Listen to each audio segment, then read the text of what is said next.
우리가 하나님께서 그 약속의 땅으로 주신 그 이스라엘은 이렇게 보면은 그 가운데 이제 강이 있습니다. 그래서 우리나라 이제 서울에도 보면은 이렇게 한강이 있잖아요. 그래서 이제 한강이 그 강남과 강북을 이렇게 나누고 있습니다. 그래서 그거와 마찬가지로 이스라엘에도 요단강이 있죠. 근데 좀 한강과 좀 다른 점은 한강은 이렇게 가로로 질러가지고 남쪽과 북쪽을 나누는데 요거는 이제 요단강은 세로로 돼 있습니다. 그게 이제 차이점이죠. 그래서 강서와 강동으로 이렇게 나누게 되어 있습니다. 그리고 또 한 가지 차이점은 한강은 그래도 이제 서울을 이렇게 보면은 비교적 가운데 있어요. 그렇죠? 강북의 크기와 강남의 크기가 거의 비슷합니다. 근데 이제 이 요단강은 이 동쪽으로 치우쳐져 있어요. 이렇게 지도를 보면. 그래서 거의 대부분이 다 서쪽이고 강서쪽이고 그 요르단에 이제 해당되는 요단강 그 동쪽은 조금밖에 안 돼요. 그래서 이제 이스라엘 백성을 12지파를 이렇게 분배할 때 9지파 반은 이 서쪽에다가 분배를 했고 2지파 반, 이제 므낫세 지파는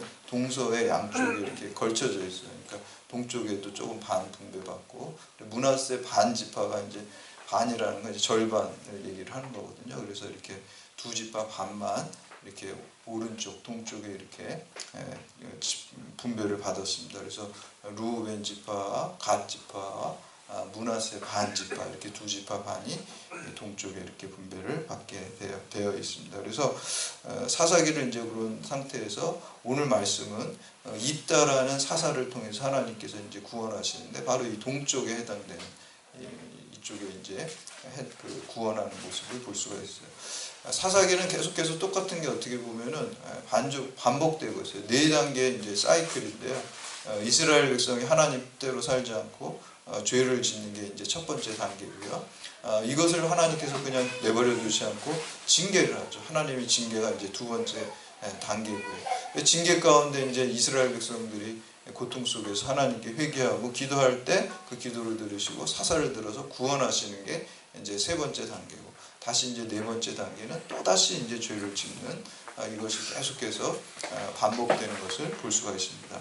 어떻게 보면 오늘날 우리들의 모습이 이스라엘 백성의 모습이 아닌가 그런 생각을 하게 됩니다. 그래서 계속해서 우리가 잘못하고 회개해서 하나님께서 용서해 주셨는데 또다시 그 죄를 반복하는 것을 볼 수가 있습니다. 그래서 사사기를 통해서 우리의 모습을 보고 인간의 죄악된 본성이 진짜 인간은 구제불능이구나, 어떻게 보면 죄의 아주 짱아치구나 이런 생각을 하게 됩니다.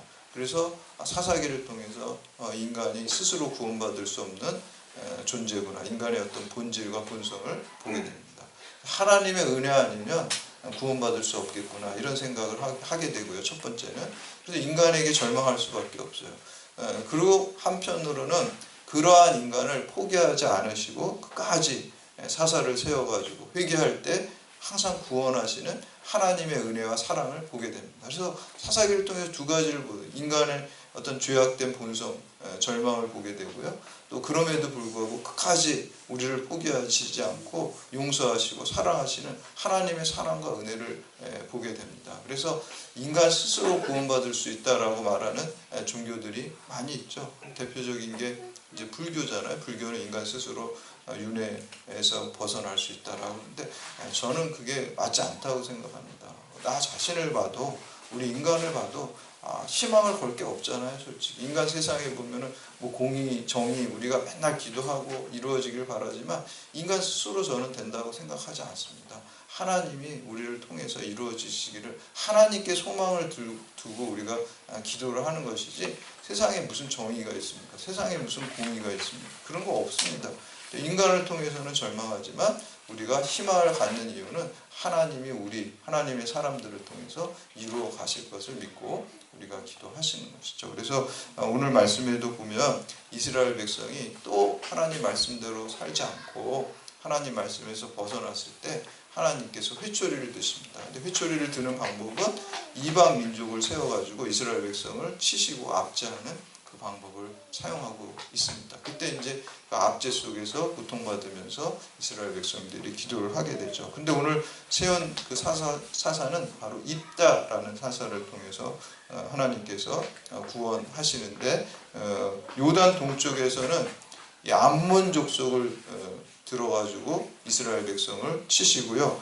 요단 서쪽은 이제 블레셋 족속을 들어가지고 치시는 것을 볼 수가 있어요. 그래서 요단 동쪽, 오늘 우리가 함께 읽은 여기에는 입다를 통해서 이스라엘 백성을 구원하시고, 요단 서쪽은 삼손, 우리가 너무 잘 알고 있는 이 삼손을 통해서 이제 구원하게 됩니다. 그래서 특별히 이제 오늘 말씀에는 요단 동쪽에 암몬 족속의 압제와 공격에 있어서 입다를 통해서 하나님께서 구원하시는 그 모습을 통해서 오늘날 또 우리 믿음을 돌아보고 우리가 어떻게 해야지 하나님 뜻대로 믿음으로 바르게 사는 것인지 깨닫고 또 믿음을 새롭게 결단하는 시간 되시기를 주님의 이름으로 축복합니다. 네. 첫 번째는 고난을 믿음의 동력으로 삼으시기를 바랍니다. 오늘 말씀에 보면은 입다도 고난의 사람이었고요.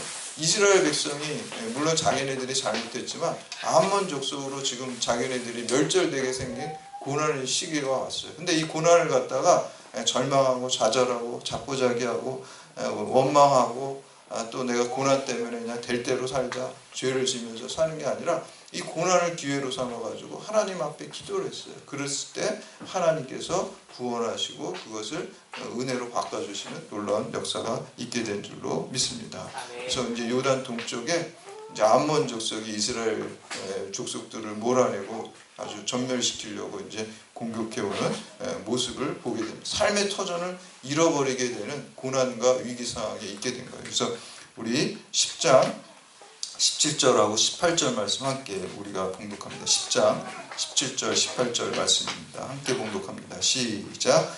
그때 암몬 족속이 모여서 길르앗에 진을 쳤으므로 이스라엘 자손도 모여서 미스바에 진을 치고 길르앗 백성과 방백들이 서로 이르되 누가 먼저 나가서 암몬 자손과 싸움을 시작하랴. 그가 길르앗 모든 주민의 머리가 되리라 하니라. 아멘. 여기서 이스라엘 자손은 이제 요단 동편에 있었던 그 이스라엘 민족들 자손들을 말합니다. 그래서 이제 암몬 족속과 이스라엘 족속들이 이렇게 대치하게 됐는데, 이때 이스라엘 족속들은 사실 제대로 군대를 정비하지도 않은 오합지졸과 같은 그런 군대였어요. 왜냐하면 왕이 없었기 때문에, 왕이 이제 하나님이었잖아요. 그렇기 때문에 필요에 의해서 이제 군대가 소집됐기 때문에 아주 그냥 군대를 그냥 상시 보유하고 있었던 그 암몬 족속과는 비교가 될 수 없는 그러한 그 상태였죠. 그때 이제 이 사람들이 지도자도 마땅히 없고 그랬을 때 어떻게 할까라고 했을 때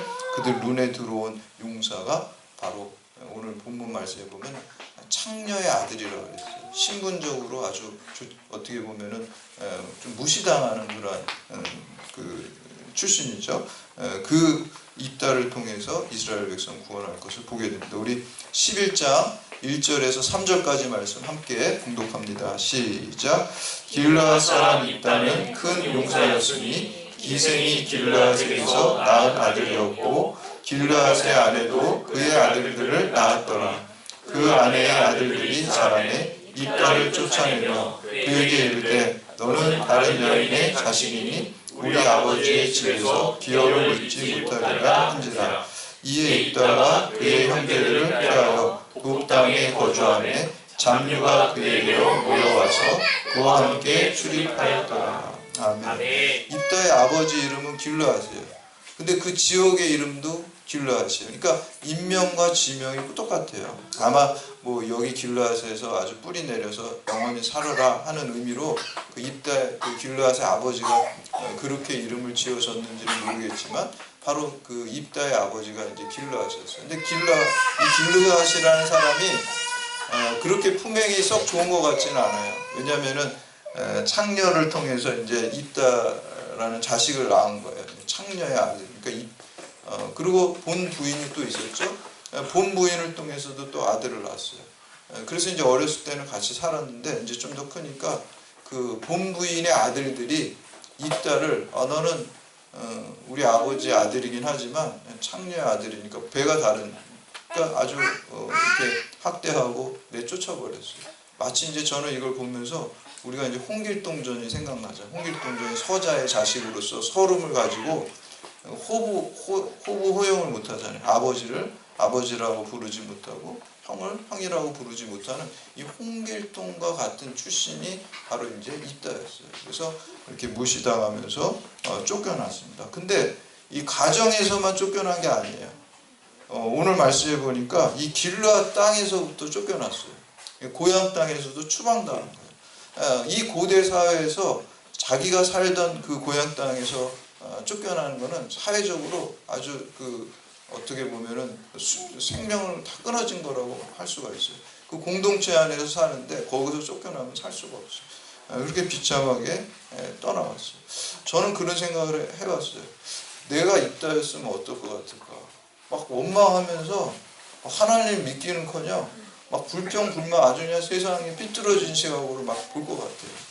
그리고 내가 창녀의 아들로 태어난 게 내가 선택한 게 아니잖아요. 그렇죠? 내가 그렇게 태어나진 거지. 내가 무슨 잘못을 한 것도 아닌데 나는 그냥 창녀의 아들로 태어나서 집안에서도 소름받고 뿐만 아니라 그 동족들에게도 자기가 쫓겨났어요. 그럼 얼마나 여기에 원망과 분노가 많이 있겠어요. 고난의 사람이었죠. 그런데 오늘 입다는 보면은 그 고난을 기도로 바꾸고 또 고난을 믿음의 동력으로 삼은 것을 볼 수가 있습니다. 자기가 비참하고 억울하고 분하고 원망할 수밖에 없는 상황이었지만 그 모든 것들을 하나님을 붙드는 힘으로 사용했다는 거예요.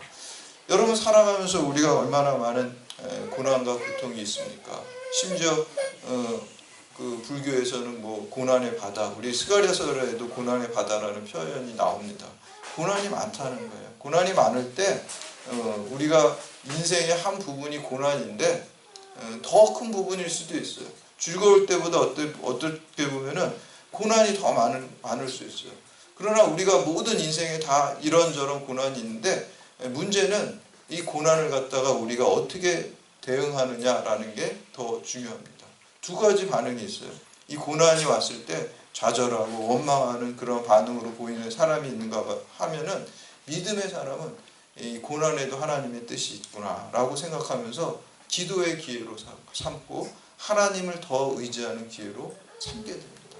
그래서 똑같은 고난이 인생 가운데 있는데 우리가 그것을 어떻게 반응하냐에 따라서 그것이 인생의 갈림길이 될 줄로 믿습니다. 오히려 고난 때문에 원망하고 자포자기하고 또 그리고 마음대로 그것을 핑계 삼아서 죄짓게 되면 안 된다. 기독교는 어떻게 보면은 십자가라는 게 고난을 상징하는 것이죠. 근데 그 고난을 통해서 십자가 고난을 통해서 큰 부활의 영광으로 나아간다는 게 그게 기독교의 신앙입니다. 그래서 우리가 고난이 올 때 하나님께서 나한테 하나님 붙들고 더 간절히 기도하라는 신호구나 이렇게 우리가 받아들이시기를 바랍니다. 여러분 간증 한번 들어보세요. 간증은 다 고난의 이야기예요. 사실은 고난의 이야기가 아닌 게 없어요. 간증 고난의 때에 내가 하나님께 간절히 나아가고 특별한 기도를 하죠. 그때 간절한 기도를 하게 되죠. 그때 기도로 나아가는데 하나님께서 나를 그 고난에서 더 건져주시고 고난을 축복으로 바꿔주셨다.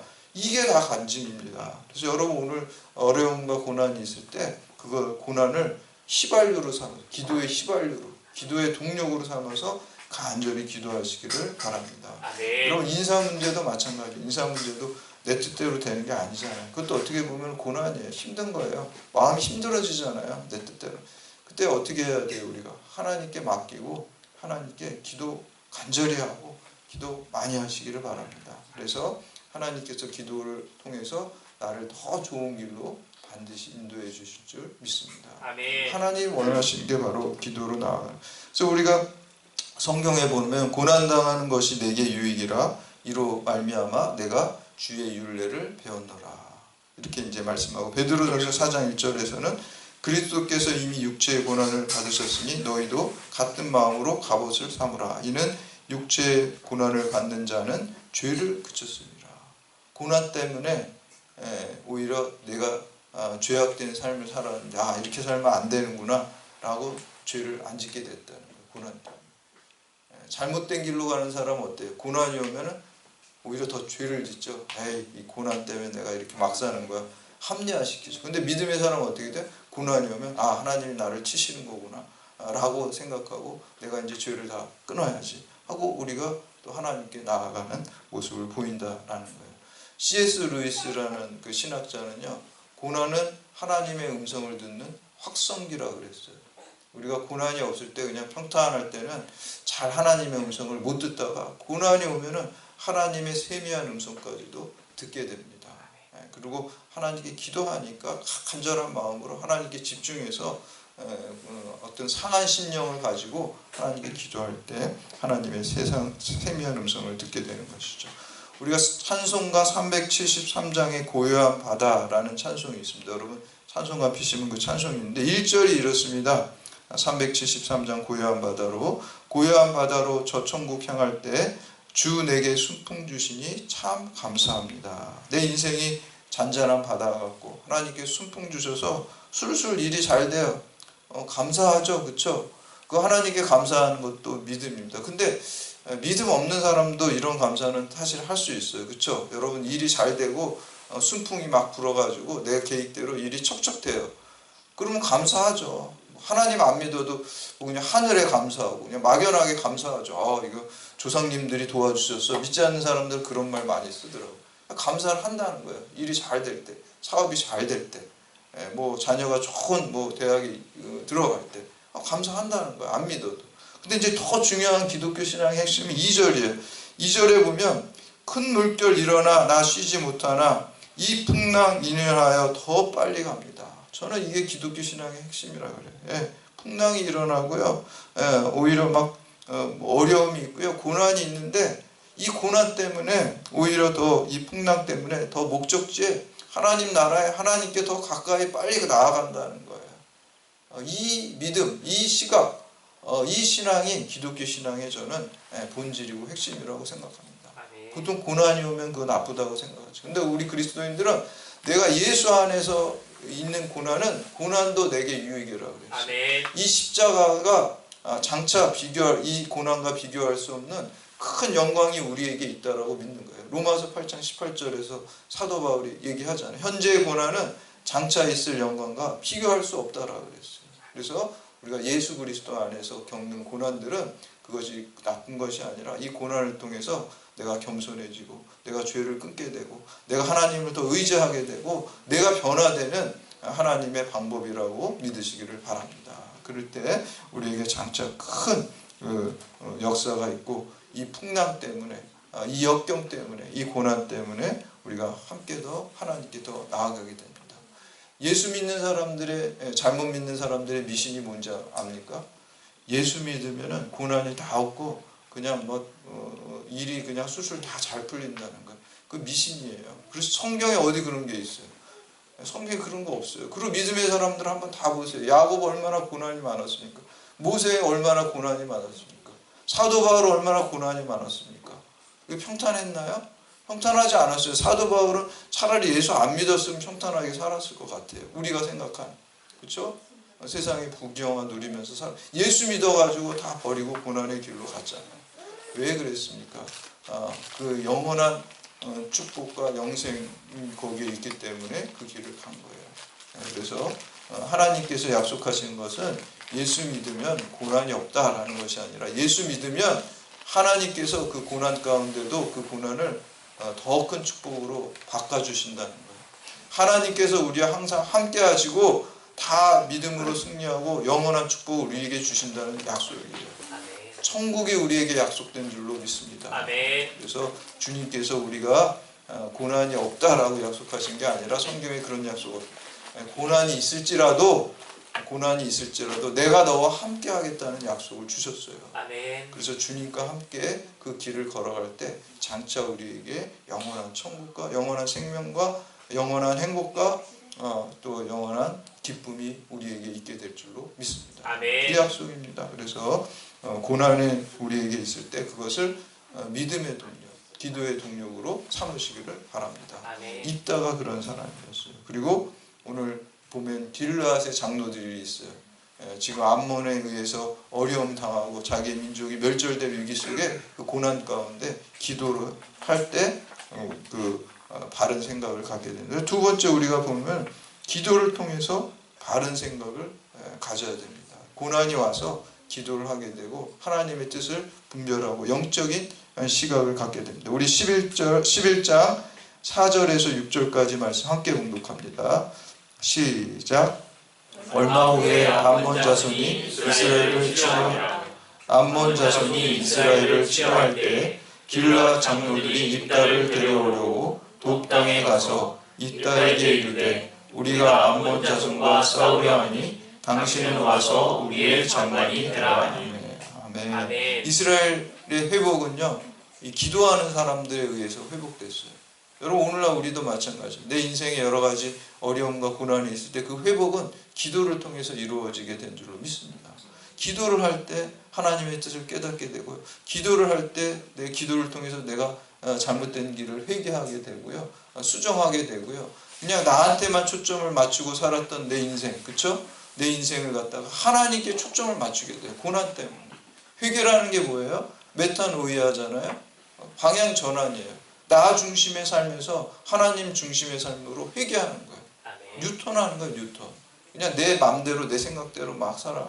내가 뭐 특별한 죄 지은 건 없지만 그냥 뭐든지 내 생각대로 살아가는 게, 그게 하나님이 볼 때는 그게 죄입니다. 우리가 죄라는 게 이제 하마르티아라 그래서 관역에서 벗어난다는, 하나님 뜻에서 벗어나는 게 죄예요. 우리가 뭐 간음하고 도둑질하고 거짓말하는 거, 그거 물론 당연히 죄죠. 그렇지만 그것뿐만 아니라 그런 거 특별히 그렇게 뭐 도둑질을 내가 한 것도 없고 뭐 특별히 사기친 것도 없지만 내가 하나님 뜻대로 살지 않고 하나님의 관역에 맞지 않게 내 마음대로 살아가는 게, 그게 다 죄라는 것입니다. 그래서 그렇게 살아가는 내 삶을 고난 때문에 방향 전환하고 하나님 뜻대로, 하나님이 원하시는 뜻대로 우리가 살게 되는 것입니다. 그것이 방향 전환. 근데 지정의의 회개가 있어야지 완전한 회개입니다. 온전한 회개입니다. 그냥 머리로만 회개하고 그냥 일시적인 감정으로 내가 이렇게 살면 안 되지, 일시적인 감정으로 회개하고 끝나면 안 돼요. 의지의 차원까지 완전히 돌아서요.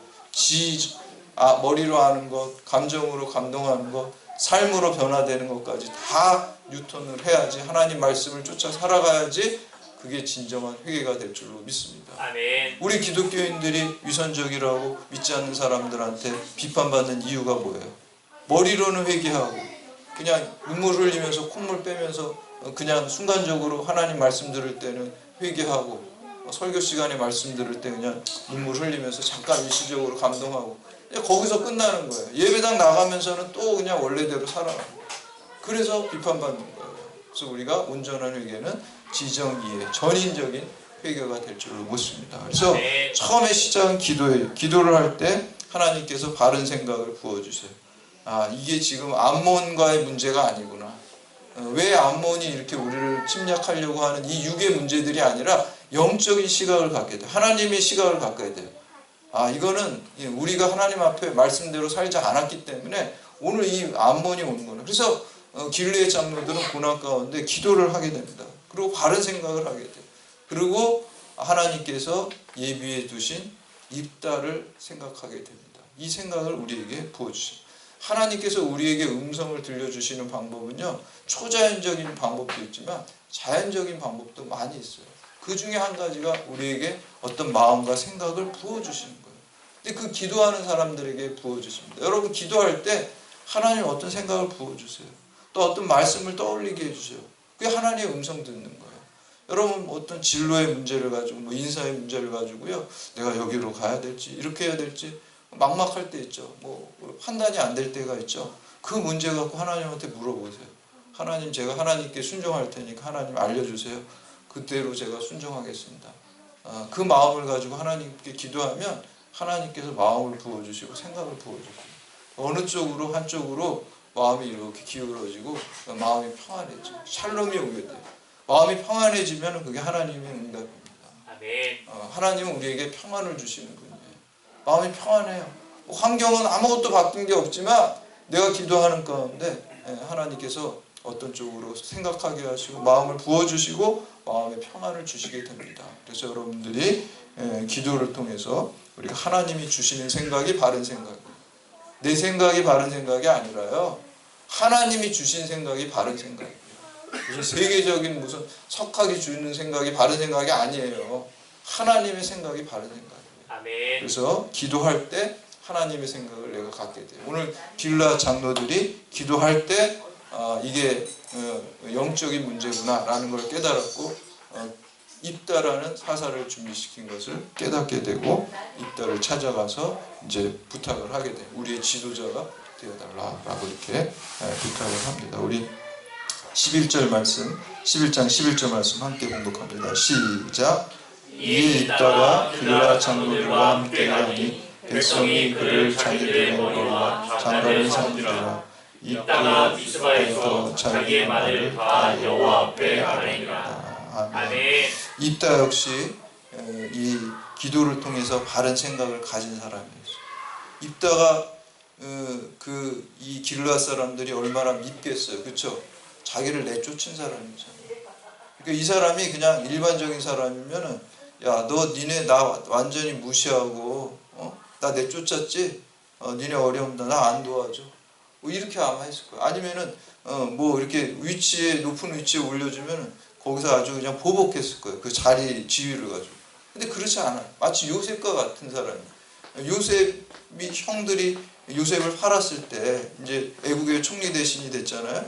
그때 요셉의 형들이 그 곡식 때문에 이집트에 갔다가 자기 동생이 자기네들이 노예로 팔았던 요셉이 총리 대신이 된 것을 보고 벌벌 떨었죠. 야, 이제 우리는 죽었구나, 우리를 죽이겠구나 이렇게 두려워했잖아요. 그때 그 요셉이 뭐라 그랬어요? 두려워하지 말라고 형님들. 하나님이 우리 가족을 이스라엘 민족을 구원하시기 위해 나를 먼저 여기로 파송하신 거라고. 형님들 노예로 판 게 아니라 하나님이 나를 미리 보내신 거라고. 그게 뭐예요? 기도의 사람이었기 때문에 하나님의 뜻을 알고 바르게 깨달았기 때문에 그렇게 반응할 수 있었던 거예요.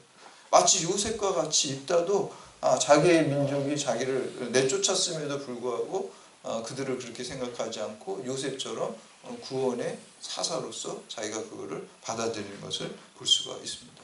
기도할 때 우리가 바른 생각하고 할 수가 있습니다. 기도의 초점을 하나님께 맡기고 순수한 마음으로 내가 하나님 뜻대로 사는 게 가장 복된 삶이고 순종하겠다는 마음으로 기도할 때 하나님 중심을 보시잖아요. 내 사리사욕을 채우려고 기도하면 안 돼요. 그런 마음 안 주세요.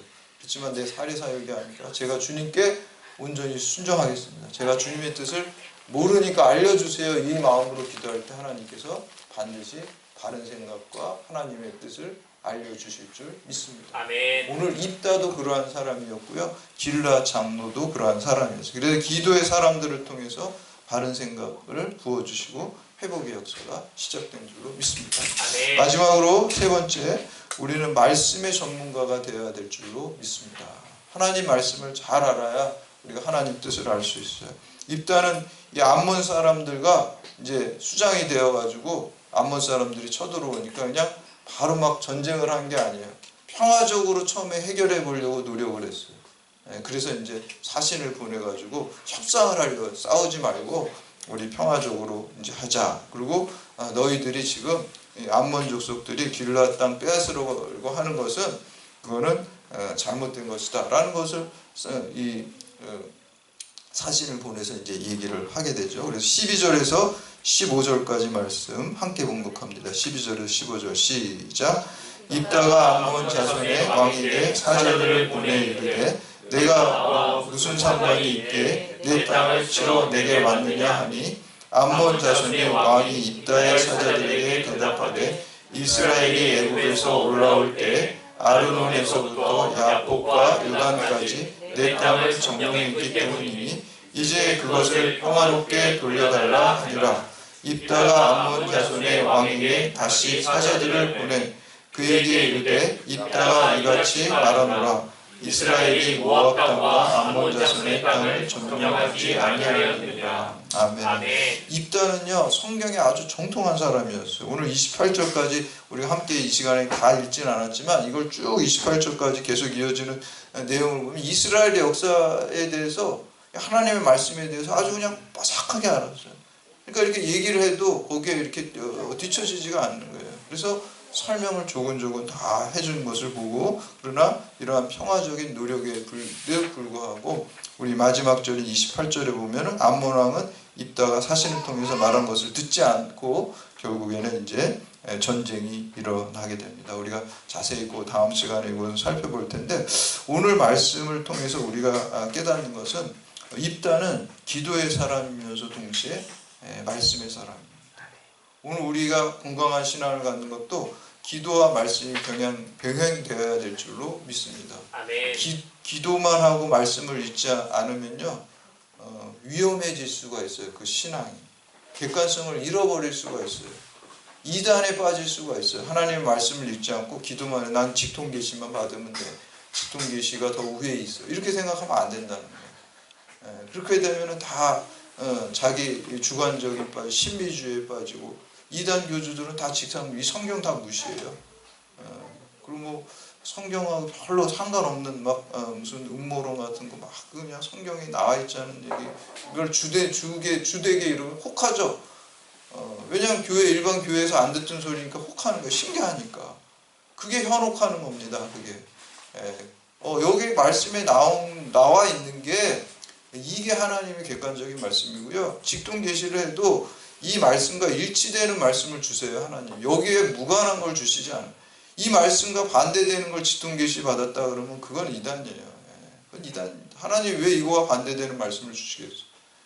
저는 기도할 때 주로 하나님께서 말씀을 생각나게 하시고 말씀을 들려주시더라고요. 그러니까 그게 이제 내가 아는 말씀이지만 그 말씀이 내 현재 있는 고난의 문제, 현재 있는 문제를 해결하는 해답을 주시는 거예요. 근데 말씀으로 알려주시더라고요. 제가 막 억울한 일 있고 힘들 때 새벽에 기도를 하는데 하나님 들려주시고, 내가 하는 일 이제는 알지 못하나 네가 이후에는 알게 되리라. 그 직통계시로 들려주시더라고요. 그게 요한복음 13장 10절 말씀이에요. 그러니까 너 겸손하고 너 항상 하나님께 감사하라. 그런 말씀으로 저한테 주시는 거예요. 그래서 하나님 말씀을 주시는, 그런 깨달음을 얻게 되고 그 문제를 해결받게 돼요. 하나님 말씀과 읽은. 그래서 여러분들 기도만 하고 말씀을 읽지 않으면 위험에 빠질 수가 있어요. 근데 반면에 말씀만 읽고 기도하지 않으면 메마르게 되고 생명력이 없어집니다. 간증이 없어져요. 신학교 교수님들 얼마나 성경 많이 읽고 얼마나 성경 연구 우리보다 훨씬 많이 하잖아요. 근데 아주 막 굉장히 드라이하고 건조하고 차갑고 막 신앙적인 체험과 뭐 이런 것들이, 모든 교수님들이 다 그렇다는 건 아니지만 극단적인 예로 대체적으로 보면은 그냥 머리로만 그냥 연구만 하는 거예요. 성경 말씀을 연구만 하지 기도를 통해서 하잖아요. 그래서 우리가 항상 성경을 읽고 해석할 때 성령의 기도를 통해서 성령의 조명을 받아야 될 줄로 믿습니다. 성경 말씀이 성령의 감동으로 기록되었죠. 그럼 이 말씀을 제대로 이해하려면 우리가 기도를 통해서 성령의 조명과 해석을 받아야 돼요. 그래야지 이 성경 말씀을 바르게 이해하고 내 삶에 적용해야 될 줄로 믿습니다. 말씀과 기도가 병행될 때 그것이 건강한 신앙이 됩니다. 그래서 말씀이 없는 기도는 위험하고 기도가 없는 말씀은 생명력이 없게 됩니다. 그래서 여러분, 말씀과 기도. 오늘 입다라는 사사를 보니까 말씀의 사람이었고 그리고 기도의 사람이었습니다. 그래서 여러분, 입다처럼 고난이 있을 때 믿음의 동력으로 삼고 더욱 기도하는 기도의 사람, 더욱 말씀을 붙드는 말씀의 사람이 되어서 하나님의 회복과 치유와 구원의 역사를 이루어 가시는 여러분들이 다 되시기를 주님의 이름으로 축원합니다.